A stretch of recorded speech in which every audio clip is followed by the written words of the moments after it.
విరాట్ కోహ్లీ. అసలొక మనిషి ఇంత కన్సిస్టెంట్‌గా ఉండగలడా అన్నప్పుడల్లా నాకు విరాట్ కోహ్లీయే గుర్తుకు వస్తాడు. నిజంగా ఆస్ట్రేలియాతో 2 బ్యాక్ టు బ్యాక్ డక్స్ అయ్యాక చాలా బాధగా అనిపించింది. మళ్ళీ కమ్‌బ్యాక్ చేయగలడా అనిపించింది.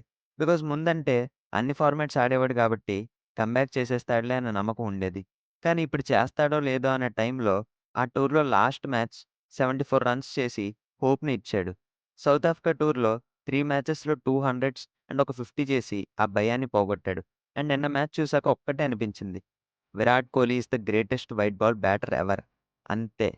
బికాజ్ ఒక్క ఫార్మాట్ ఆడుతూ 1 మంత్ గ్యాప్ వచ్చాక డొమెస్టిక్‌లో పెర్ఫార్మ్ చేసి మళ్ళీ వచ్చి అదే కన్సిస్టెన్సీని ఇంటర్నేషనల్ క్రికెట్‌లో చూపిస్తున్నాడు అంటే ఇలాంటి ప్లేయర్‌ని మనం మళ్ళీ చూడలేం. He is a once in a generational player. ఆ 100 హండ్రెడ్స్ కొట్టినా కొట్టకపోయినా హి ఈస్ ద గోట్. అంతే. ఇదే ఫార్మ్ అండ్ కన్సిస్టెన్సీ కొనసాగిస్తే చెప్తున్నా 100 హండ్రెడ్స్ కేక్ వాక్ అంతే.